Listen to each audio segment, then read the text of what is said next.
Bonjour la famille, qui j'en ai? Mon ami Papa Info 47, je dis que c'est 9 octobre 2024. Nous l'avons informé comme à l'étranger.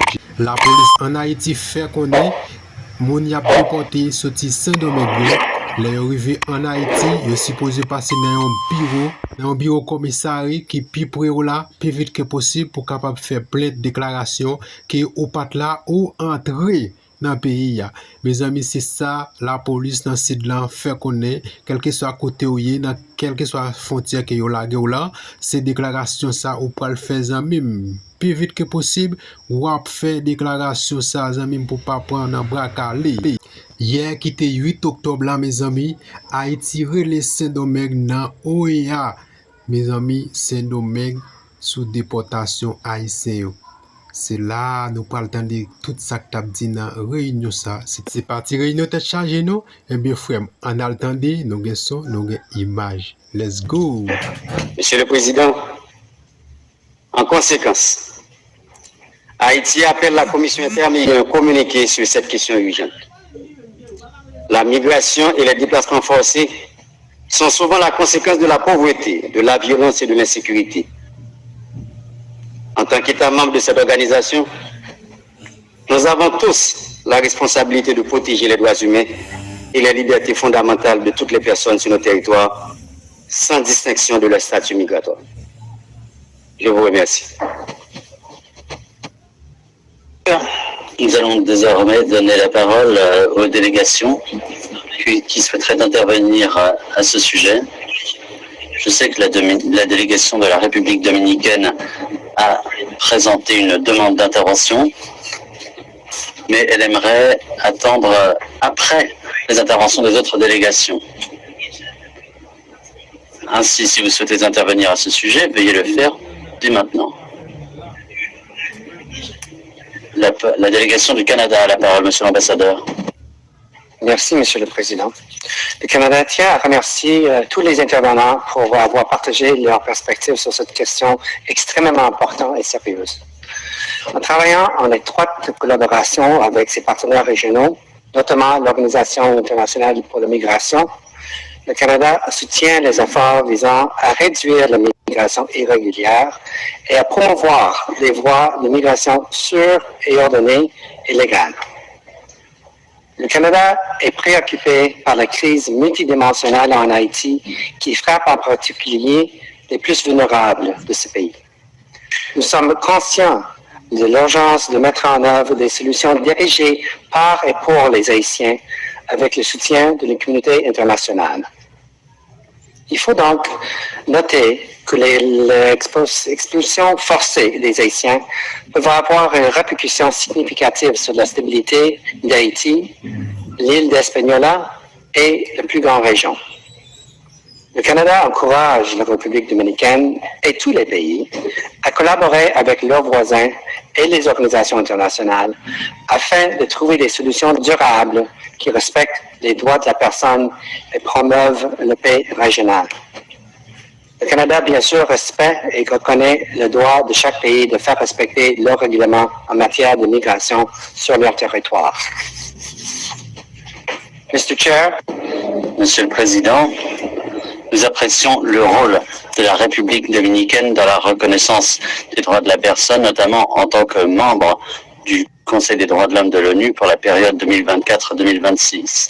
Le Canada appelle la République dominicaine à s'assurer que toutes les expulsions soient effectuées dans le respect de la procédure régulière. Le Canada exhorte la République dominicaine à respecter ses obligations et à assurer les droits de ces individus, quelle que soit leur nationalité. Le Canada invite également les autorités haïtiennes à aider autant que possible les migrants expulsés de la République dominicaine. Le Canada continue d'encourager le gouvernement de transition d'Haïti à s'efforcer de rétablir la sécurité et l'ordre démocratique pour améliorer les conditions de vie de la population haïtienne. À ce titre, le Canada répète son appel à la communauté internationale d'améliorer la sécurité en Haïti, y compris à travers la MMAS. Les droits humains des personnes en situation d'expulsion doivent être respectés. Chaque personne doit bénéficier de l'intégralité des droits de la personne et être traitée avec dignité et respect. Merci. Je vous remercie, Monsieur l'ambassadeur. Nous donnons désormais la parole à la délégation du Guyana. Monsieur l'ambassadeur, vous avez la parole. Je vous remercie, Monsieur le Président, chers collègues, représentants permanents, Monsieur le secrétaire général, Mesdames et Messieurs les représentants suppléants. Ma délégation entoure les réunions de cette réunion extraordinaire du Conseil permanent. Nous restons profondément préoccupés par la situation sécuritaire et humanitaire en Haïti. Le pays et son peuple ont besoin de notre soutien et de notre compréhension, étant donné la portée des défis auxquels ils continuent d'être confrontés. Comme d'autres pays de notre continent, le Guyana est conscient des défis sociaux, économiques et politiques, y compris le besoin urgent de réallocation des ressources pour permettre un accès à des services sociaux comme la santé, le logement et l'éducation, des défis posés par les mouvements transfrontaliers de personnes. Le besoin de survie et de sécurité, toutefois, reste au sommet, aux côtés de du respect de la dignité humaine et des droits de la personne. Les gouvernements ont des obligations envers leurs propres citoyens. Toutefois, il est indispensable de faire preuve d'humanité conformément au droit international pour affronter les défis provoqués par les migrations. Les pays qui accueillent des populations migrantes doivent également bénéficier de davantage de soutien de la part de la communauté internationale. À ce titre, le Guyana plaide pour un renforcement des processus de dialogue avec des actions concrètes au niveau bilatéral, régional et mondial afin de fournir une aide immédiate à nos frères et sœurs haïtiens. Si nous y manquons, cela se ressentira sur la sécurité et la stabilité du continent. Le Guyana accueille avec satisfaction le renouvellement par le Conseil de sécurité de l'ONU de la MMAS sur la résolution 2751. Le soutien du continent à cette mission doit être renforcé si toutefois nous entendons lui donner les conditions du succès. Nous appelons donc tous les États à honorer leurs engagements et à passer leur soutien à l'échelle supérieure. Le peuple haïtien doit avoir toutes les possibilités de créer un pays à même de répondre à leurs besoins, leurs objectifs et leurs aspirations en matière de développement. En tant que membre de la communauté caribéenne et de l'OEA, le Guyana reste attaché à cette œuvre. Merci, Monsieur le Président.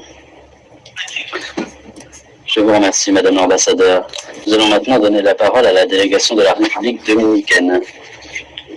Mesdames et Messieurs les représentants permanents et suppléants, les observateurs permanents, Mesdames et Messieurs, je voudrais commencer cette intervention en présentant les excuses de l'ambassadeur Cordero, qui est en République dominicaine pour gérer des questions liées au sommet des Amériques. Le gouvernement dominicain rejette les accusations de mauvais traitement lors du processus de législation en vigueur. Les coupables, le cas échéant, seront sanctionnés dans la pleine portée de la loi. C'est un thème bilatéral que les deux pays doivent traiter dans le cadre des espaces institutionnels de dialogue existants. Aborder cela dans le contexte du Conseil permanent, les mesures adoptées récemment par le gouvernement de la République dominicaine, les mesures annoncées par le Conseil de sécurité et de défense nationale de la République dominicaine cherchent à renforcer les mesures existantes visant à remédier à la situation de notre pays. Une situation due à des pressions migratoires haïtiennes immenses. Ces décisions interviennent dans le contexte d'un respect le plus strict du droit international et de l'attachement de l'État dominicain à garantir la sécurité nationale et le respect des droits de la personne. Face à cette réalité, le Conseil de sécurité et de défense nationale a mis en œuvre une série de mesures supplémentaires pour renforcer la surveillance aux frontières et démanteler les réseaux de traite des personnes. Il s'agit d'une étape indispensable non seulement pour protéger notre sécurité, mais aussi pour lutter contre les mafias qui bénéficient de la souffrance et de la vulnérabilité des migrants. Notre pays a la responsabilité de gérer les flux migratoires conformément à ses besoins internes pour maintenir l'ordre public et la durabilité des biens et services publics. Dans son discours lors de la 79e session de l'Assemblée générale de l'ONU, le président Louis Abinader a dit, je cite, « Depuis plus de 3 ans, l'instabilité dans le pays voisin génère une pression considérable sur notre sécurité. Nous sollicitons avec fermeté l'implication de la communauté internationale dans un rôle de leadership